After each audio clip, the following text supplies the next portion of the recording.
Hello student, welcome to our channel. আমি মৌমিতা মজুমদার। আশা করি তোমরা সকলে খুব ভালো আছো। স্টুডেন্ট, তোমাদের মেজর পলিটিক্যাল সায়েন্সের কিন্তু ক্লাস শুরু হয়ে গেছে এবং নোটসও কিন্তু প্রোভাইড করা শুরু হয়ে গেছে, ঠিক আছে? তো আজকে আমি তোমাদের খুবই ইম্পর্টেন্ট এবং একটু লেন্দি একটা টপিক নিয়ে আলোচনা করব। তো যেহেতু একটা ভিডিওতে হচ্ছে এত লেন্দি টপিকটা কভার করা পসিবল না, তাই আমি তোমাদের পার্ট 1 পার্ট 2 করে দেবো, ঠিক আছে? তার আগে বলে রাখি, তোমরা যারা আমার সঙ্গে অনলাইনে যোগাযোগ করতে চাও, তোমরা আমাদের হেল্পলাইন নাম্বারে যোগাযোগ করতে পারো। আমাদের নাম্বার এখানে দেওয়া আছে দুটো, একটা হচ্ছে 6295916282 আর একটা 7076398606।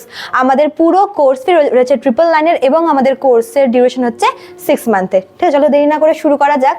দেখো, আজকে তোমাদের করাবো হচ্ছে ফান্ডামেন্টাল রাইটস, যেটাকে বলা হচ্ছে মৌলিক অধিকার, ঠিক আছে? দেখো, ফান্ডামেন্টাল রাইটসটা কি? যখন মনে করো যে কোনো একটা রাষ্ট্র তার জনগণদের জন্য, সকল জনগণদের জন্য কোনো রকমের ভেদাভেদ ছাড়াই কিছু বেসিক কিছু রাইটস প্রোভাইড করে, কিছু মানবাধিকার হচ্ছে প্রোভাইড করে, তখন তাকে হচ্ছে মৌলিক অধিকার বলা হচ্ছে, ঠিক আছে? তো যখন আমাদের কনস্টিটিউশনটা তৈরি হয়েছিল, তখন থেকে কিন্তু এই মৌলিক অধিকারটা আমাদের কনস্টিটিউশনে ইনক্লুড করা আছে, ঠিক আছে? দেখো, আমাদের টোটাল হচ্ছে যখন কনস্টিটিউশনটা রেডি হয়, তখন আমাদের ফান্ডামেন্টাল রাইটস ছিল মোট 7টা, ঠিক আছে? এবং তোমাদের হচ্ছে 1978-এ যে 44 যে অ্যামেন্ডমেন্টটা হয়েছিল, সেখানে একটা ফান্ডামেন্টাল রাইটকে বাদ দিয়ে দেওয়া হয়। তো বর্তমানে এখন তোমাদের রয়েছে ফান্ডামেন্টাল রাইটস 6টা, ঠিক আছে? তো এই সবগুলো সম্পর্কে তোমাদের সাথে ডিটেলসে আলোচনা করতে গেলে তো অনেকটা আর কি আমাকে তোমাদের টপিক ওয়াইজ যেতে হবে, মানে পার্ট পার্ট করে। তো আজকে শুধুমাত্র আমরা 1 নাম্বার রাইটসটা সম্পর্কে, ঠিক আছে, রাইট টু ইকুয়ালিটি, এটা নিয়ে আলোচনা করব, ঠিক আছে? রাইট টু ইকুয়ালিটি বা যেটাকে বলে হচ্ছে সাম্যের অধিকার, ঠিক আছে? দেখো, মৌলিক অধিকারের ব্যাপারে কয়েকটা কথা বলে নিই। মৌলিক অধিকার হচ্ছে আমাদের দেশের নাগরিকদের জন্য প্রদত্ত মানে কনস্টিটিউশন দ্বারা প্রদত্ত কিছু অধিকার। এই মৌলিক অধিকারের ধারণাটা নেওয়া হয়েছে ইউএস এর কনস্টিটিউশন থেকে। আর এই মৌলিক অধিকারগুলি হচ্ছে মানে জাস্টিসেবল, ঠিক আছে? মানে যদি মনে করো যে কোনো নাগরিক যদি মনে করে যে তার মৌলিক অধিকার কোনো কারণে খর্ব করা হচ্ছে, বা সে যেই রাইটসগুলো তার প্রাপ্য সে সেগুলো পাচ্ছে না, তখন কিন্তু সে সুপ্রিম কোর্ট অথবা হাইকোর্টে দ্বারস্থ হতে পারে, ঠিক আছে? তো মৌলিক অধিকার হচ্ছে জাস্টিসেবল। আর একটা ইম্পর্টেন্ট পয়েন্ট হচ্ছে, মনে করো যে যদি এই মৌলিক অধিকারগুলি চেঞ্জ করার কোনো ব্যাপার থাকে, তো এক্ষেত্রে এই চেঞ্জ করার ব্যাপারটা মানে দায়িত্বে থাকে হচ্ছে আমাদের পার্লামেন্ট, ঠিক আছে? পার্লামেন্টের দায়িত্ব থাকে আমাদের এই মৌলিক অধিকারগুলি যদি মনে করো যে কোনো রকমের চেঞ্জেস আনতে হয়, সেক্ষেত্রে ধরো তোমার কোনো অ্যামেন্ডমেন্ট করতে হলো, বা কিছু বাদ দেওয়ার ব্যাপার থাকলে, বা কিছু অ্যাড করার ব্যাপার থাকলে, তো এই পুরো ব্যাপারটা দেখে হচ্ছে পার্লামেন্ট। তবে এক্ষেত্রে একটা ব্যাপার মনে রাখতে হবে যে এই যে অধিকারগুলো রয়েছে, এটার যে বেসিক স্ট্রাকচারটা, ঠিক আছে, সেটাকে কোনো রকম সেটাকে চেঞ্জ না করে কিন্তু এক্সট্রা কিছু অ্যাড করা যাবে, মানে বেসিক যে কাঠামোটা সেটাকে কোনো রকম ভাবে চেঞ্জ করা যাবে না। আর একটা ব্যাপার হচ্ছে, যখন আমাদের এমার্জেন্সি আসে, দেখো আমাদের টোটাল 3টা এমার্জেন্সি আছে। একটা তোমাদের ন্যাশনাল এমার্জেন্সি, আর একটা স্টেট এমার্জেন্সি, আর একটা হচ্ছে ফাইন্যান্সিয়াল এমার্জেন্সি। তো যখন এই এমার্জেন্সিগুলো আসে, জরুরি অবস্থা আসে, তখন কিন্তু আমাদের এই ফান্ডামেন্টাল রাইটসগুলি কিন্তু হচ্ছে সাসপেন্ড থাকে, হ্যাঁ, শুধুমাত্র 20 আর 21 নাম্বারটা বাদ দিয়ে। কেননা ওগুলো হচ্ছে তোমার মানে মানুষের যে পার্সোনাল আর কি প্রাইভেসির রাইটস, তো ওগুলো ব্যতীত বাকি সমস্ত অধিকারগুলো কিন্তু সাসপেন্ড করা থাকে হচ্ছে যখন আমাদের এমার্জেন্সি আসে, ঠিক আছে? তো এই কটা পয়েন্ট তোমাদের মনে রাখতে হবে মৌলিক অধিকারের ব্যাপারে। তো চলো আজকে মেন টপিকে যাই। তো আজকে তোমাদের রাইট টু ইকুয়ালিটি নিয়ে আলোচনা করব, অর্থাৎ সাম্যের অধিকার, ঠিক আছে? দেখো, আমাদের ফান্ডামেন্টাল রাইটসটা হচ্ছে 12 থেকে 35 নম্বর আর্টিকেলের মধ্যে দেওয়া আছে, ঠিক আছে? তো আজকে রাইট টু ইকুয়ালিটি ব্যাপারটা তোমাদের দেওয়া আছে কনস্টিটিউশনের 14 থেকে 18 নম্বর আর্টিকেলে। মানে তোমাদের এই 14 থেকে 18 নম্বর আর্টিকেলের ব্যাপারে সম্পূর্ণটা ভালো করে জানতে হবে। আর এই আর্টিকেলগুলোর মধ্যে দেওয়া আছে রাইট টু ইকুয়ালিটি। যদি আমরা 14 নম্বর আর্টিকেলটা দেখি, ঠিক আছে, 14 নম্বর আর্টিকেলে দেওয়া আছে যে আইনের চোখে সবাই এক, ঠিক আছে, যেটাকে বলে ইকুয়ালিটি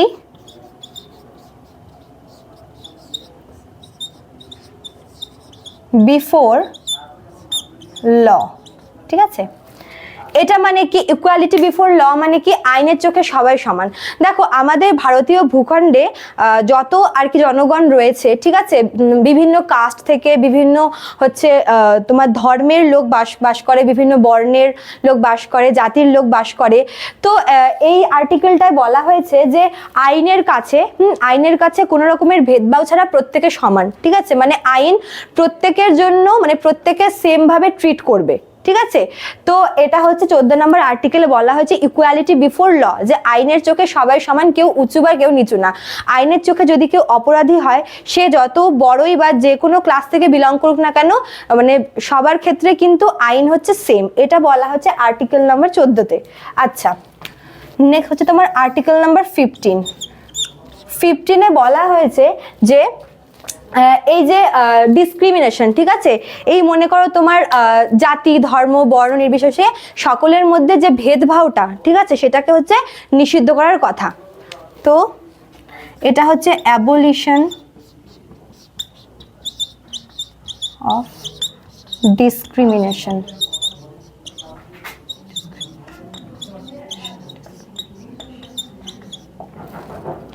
অর্থাৎ এই যে মানুষের মধ্যে যে ভেদভাব করাটা, যে বৈষম্যটা, সেটাকে হচ্ছে দূর করার কথা বলা হয়েছে। অর্থাৎ আমাদের দেশে জাতি, ধর্ম, বর্ণ নির্বিশেষে সকলকে সেম ভাবে ট্রিট করার কথা বলা হয়েছে। তবে একটা কথা বলে রাখি এই প্রসঙ্গে, যে কিছু কিছু ক্ষেত্রে মনে করো যে নারী এবং শিশুদের ক্ষেত্রে কিছু বিশেষ ব্যবস্থার কথা বলা হয়েছে আমাদের কনস্টিটিউশনে।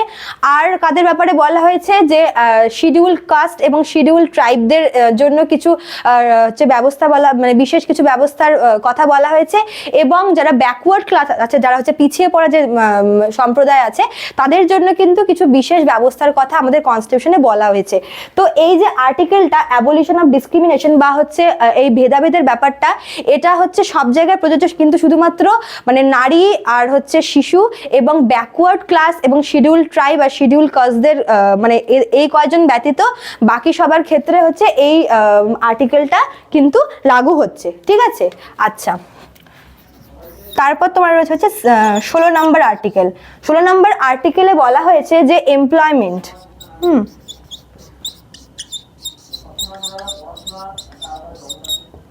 যে সরকারি চাকরির ক্ষেত্রে, ঠিক আছে, সরকারি চাকরির ক্ষেত্রে সবাইকে সমানভাবে সুযোগ দেওয়া হবে, এটা বলা হয়েছে 16 নম্বর আর্টিকেলে।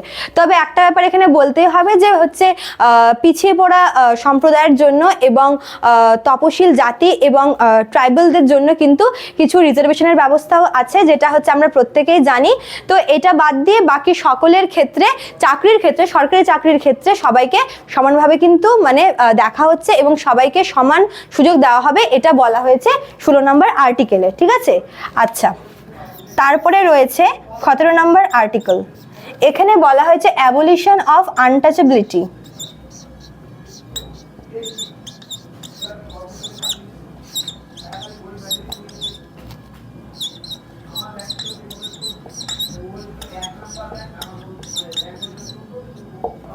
মানে অস্পৃশ্যতা দূরীকরণ, ঠিক আছে।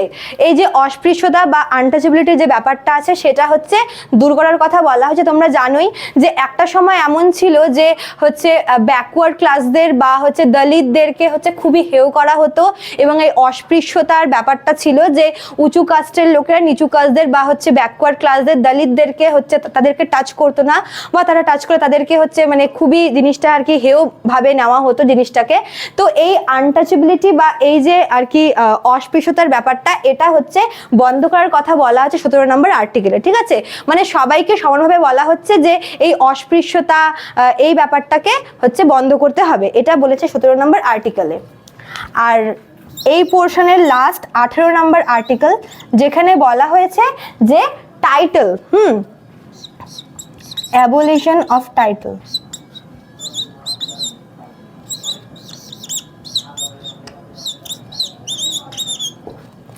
পেনের এটা প্রবলেম হচ্ছে। আচ্ছা, টাইটেল মানে বিভিন্ন খেতাবগুলি, ঠিক আছে, যে মানে তারা হচ্ছে মানে দেশের জনগণ কোনো রকমের কোনো খেতাব বা টাইটেল ব্যবহার করতে পারবে না। তারা যে সমস্ত মনে করে যে জাতীয় খেতাব, মনে করে যে পদ্মশ্রী বা ভারতরত্ন বা যে কোনো জাতীয় খেতাব তারা হচ্ছে মানে ইউজ করতে পারবে না, ঠিক আছে। বা মনে করো যে বৈদেশিক কোনো দেশ থেকে হচ্ছে খেতাব পেলো, বিদেশ থেকে কোনো খেতাব পেলো, তারা কিন্তু সেই খেতাবটাও গ্রহণ করতে পারবে না। এবং দেশ থেকে যদি কোনো খেতাব তারা পায়, কোনো টাইটেল তারা পায়, উপাধি, তারা কিন্তু সেটাকে ব্যবহার করতে পারবে না, ঠিক আছে। এটা বলা হয়েছে 18 নম্বর আর্টিকেলে। তো এই 5টা তোমার রয়েছে হচ্ছে রাইট টু ইকুয়ালিটির মধ্যে। আমি আরেকবার তোমাদের বলে দিচ্ছি। 14 নম্বর আর্টিকেলে বলেছে যে ইকুয়ালিটি বিফোর ল, অর্থাৎ আইনের চোখে সবাই সমান, ঠিক আছে। আইনের কাছে হচ্ছে upper class, lower class, backward class এই সমস্ত কিছু ম্যাটার করে না। যে দোষ করবে সে দোষী, এরকম একটা ব্যাপার হচ্ছে এখানে বলা হয়েছে যে আইনের চোখে প্রত্যেকে সমান, যে দোষ করবে সে শাস্তি পাবে। আইনের চোখে কেউ বড় বা কেউ ছোট, উঁচু নিচু কিচ্ছু না, ঠিক আছে। 15 নম্বর আর্টিকেলে বলা হয়েছে অ্যাবলিশন অফ ডিসক্রিমিনেশন, ঠিক আছে। যে এই যে ভেদভাব বা এই যে বৈষম্যতা মানুষের মধ্যে, জনগণের মধ্যে রয়েছে, যে জাতিগত দিক থেকে, ধর্মগত, বর্ণগত, লিঙ্গগত, তো বিভিন্ন যে আর কি বিভিন্ন বেসিসে যে এই ডিসক্রিমিনেশনটা চলে বা বৈষম্যটা চলে, সেটাকে বন্ধ করার কথা বলা হয়েছে এই 15 নম্বর আর্টিকেলে। 16 নম্বর আর্টিকেলে বলা হচ্ছে যে এমপ্লয়মেন্ট, সরকারি চাকরিতে হচ্ছে নিয়োগের ক্ষেত্রে, এমপ্লয়মেন্টের ক্ষেত্রে কিন্তু সকলকে সমান সুযোগ দেওয়া হবে, এটা বলা হয়েছে 16 নম্বর আর্টিকেল, যে সরকারি চাকরির ক্ষেত্রে সকলকে সমান অধিকার দেওয়া হবে। তবে ব্যাকওয়ার্ড ক্লাসদের জন্য কিছু এক্সট্রা কিছু ফেসিলিটি রয়েছে, রিজার্ভেশন রয়েছে, সেটাও কিন্তু এর সাথে বলা রয়েছে, ঠিক আছে। আচ্ছা, 17 নম্বরে বলেছে অ্যাবলিশন অফ আনটাচেবিলিটি, অস্পৃশ্যতা দূরীকরণ, ঠিক আছে। মানে আনটাচেবিলিটিটাকে দূর করতে বলেছে, যে লোকের সাথে লোকের যে একটা ভ্রাতৃত্বের সম্পর্ক সেটা স্থাপন করতে বলা হয়েছে। এবং আনটাচেবিলিটি, এই সমস্ত কুসংস্কারই বলতে পারো এক প্রকার, এই সমস্ত ন্যারো মেন্টালিটি দূরে রেখে আর কি এটাকে আর কি সকলের মধ্যে যে ভ্রাতৃত্ব ভাবটা সেটা বজায় রাখতে বলেছে। আর লাস্ট হচ্ছে তোমার 18 নম্বরে অ্যাবলিশন অফ টাইটেল, বিভিন্ন খেতাব বা বিভিন্ন উপাধি এগুলোকে ত্যাগ করতে বলা হয়েছে। যে তুমি মানে তুমি হতে পারে যে তুমি ওটা মানে প্রাপক হয়েছো বা তুমি সেটা পেয়েছো, বা সেটা তুমি কিন্তু তোমার কোথাও ইউজ করতে পারবে না। হ্যাঁ, যে তুমি অস্কার প্রাপ্ত বা তুমি হচ্ছে ভারতরত্ন প্রাপক এরকম টাইপের কোনোভাবে তুমি সেটাকে ইউজ করতে পারবে না। তোমার খেতাব তোমার থাকবে, বাট তুমি সেটাকে পার্সোনাল কোনো কিছুতে বা বাইরের কোথাও তুমি সেটাকে নিজের কাজে ব্যবহার করতে পারবে না। তো এই 5টা হচ্ছে তোমার রাইট টু ইকুয়ালিটিতে রয়েছে। আমি তোমাদের নেক্সট ক্লাসগুলিতে বাকিগুলো সম্পর্কে আলোচনা করব। তো একটু লেন্দি হবে মানে ক্লাসগুলো, ঠিক আছে, পরপর কয়েকটা পার্ট ওয়াইজ হবে। তো এবার আমি একটা ভিডিওতে সবটা কভার করতে পারতাম, কিন্তু কভার করলে হচ্ছে তোমাদের প্রবলেম হতো জিনিসগুলোকে বুঝতে, ওই জন্য আমি পার্ট 1, 2 করে বলবো। তো আজকে তোমাদের এটাই থাকলো, পরের দিন তোমাদের রাইট টু ফ্রিডমের উপরে ক্লাস হবে, ঠিক আছে। আশা করি তোমাদের ভিডিওটা ভালো লাগলো, আর ভালো লাগলে অবশ্যই লাইক, কমেন্ট এবং শেয়ার করবে এবং সাবস্ক্রাইব অবশ্যই করবে, ঠিক আছে। চলো, দেখা হচ্ছে নেক্সট ক্লাসে। Thank you.